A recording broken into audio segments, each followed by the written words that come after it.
Okay, let's talk about fascia. We often think of the fascia as the web inside the body, the web made up of collagen that surrounds everything in the body. It's made up of collagen and some elastin, more or less, depending on the area of the body and how stretchy that area of the body needs to be.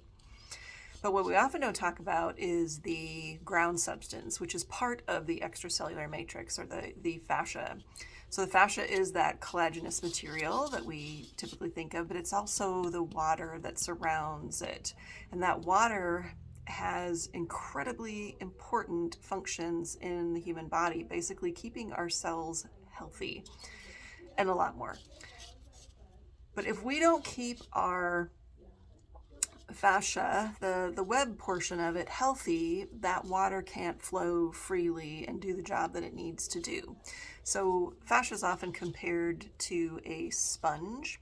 So when our fascia is tight and dried out, it just doesn't move like it's supposed to, like this dried up sponge.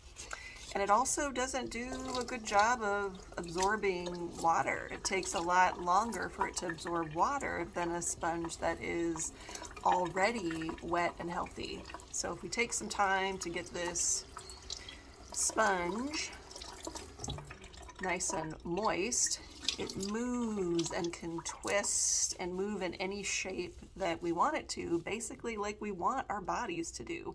We want our bodies to be able to move and do all the different things we want it to do.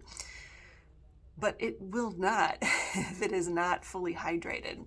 And so just drinking water isn't enough. In order to really fully hydrate our bodies, we need to pull water, not just push it by drinking, but pull water into it by moving and twisting and taking our body through its full possible range of motion.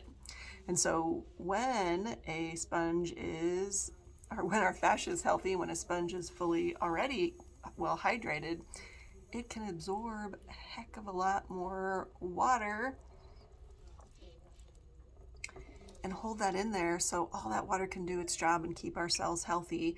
And when our cells are healthy, our tissues are healthy, we have less pain, we feel better.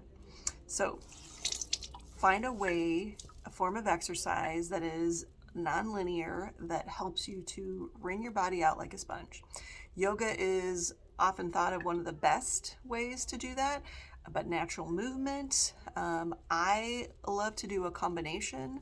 I love to have a lot of variety in the way that I exercise and the way that I move so that my body feels its best. And I would say my tissues are much like this sponge.